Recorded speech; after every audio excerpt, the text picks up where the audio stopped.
దీపావళి సోమవారం నాడు వస్తుంది కనుక చాలామంది పిల్లలు పెద్దలు ఈ టపాకాయలు బాణసంచాలు కాలుస్తారు.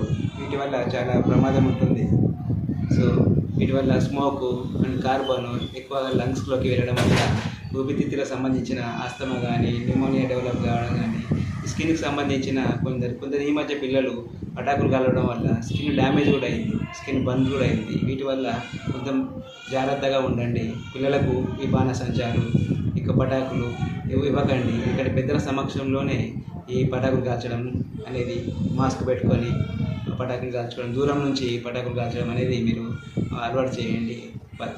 ఇది కూడా పిల్లలు పెద్దల పర్యవేక్షణలోనే పటాకులు కాల్చవాలని కోరుతున్నాను. ఎక్కువమంది పిల్లలు ఈ పొగ వల్ల కార్బన్ అనేది లంగ్స్లోకి వెళ్ళడం వల్ల మనకు ఈ లంగ్స్లో డ్యామేజ్ కావడము, ఎందుకంటే ఇది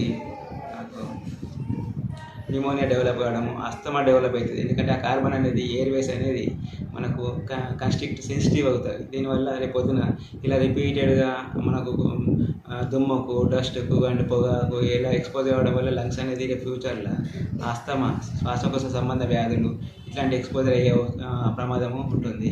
సో మనకు ఈ పొగ అనేది మనకు చాలా డేంజర్. ఈ స్వీట్స్లో ఎక్కువ షుగర్ ఉండడం వల్ల, ఇందులో కార్బోహైడ్రేట్ ఎక్కువ ఉండడం వల్ల ఇప్పుడు బ్యాక్టీరియా, వైరస్ అనేది ఈజీగా అట్రాక్ట్ అయ్యి న్యూమోనియా, లంగ్స్లో న్యూమోనియా అంటే కోల్డ్ అండ్ సైనసైటిస్ ఇట్లాంటి శ్వాసకోశ సంబంధం వచ్చే వ్యాధులు రావచ్చు. అలాగే కొంతమంది పిల్లలు బిస్కెట్స్ తింటున్నారు, బ్రెడ్ తింటున్నారు. ఇవి మైదాపిండితో చేసిన వస్తువులు కనుక ఇందులో కూడా ఎక్కువ కార్బోహైడ్రేట్, షుగర్ ఎక్కువ ఉంటుంది మైదాపిండితో చేసిన వస్తువుల వల్ల. ఈ మైదాపిండితో వస్తువుల వల్ల బ్యాక్టీరియా, వైరస్ అట్రాక్ట్ అయ్యి ఈజీగా sinusitis, cold, pneumonia, bronchitis, asthma ఇట్లాంటి వ్యాధులు, శ్వాసకోశ సంబంధ వ్యాధులు వచ్చే అవకాశం చాలా ఉంటుంది.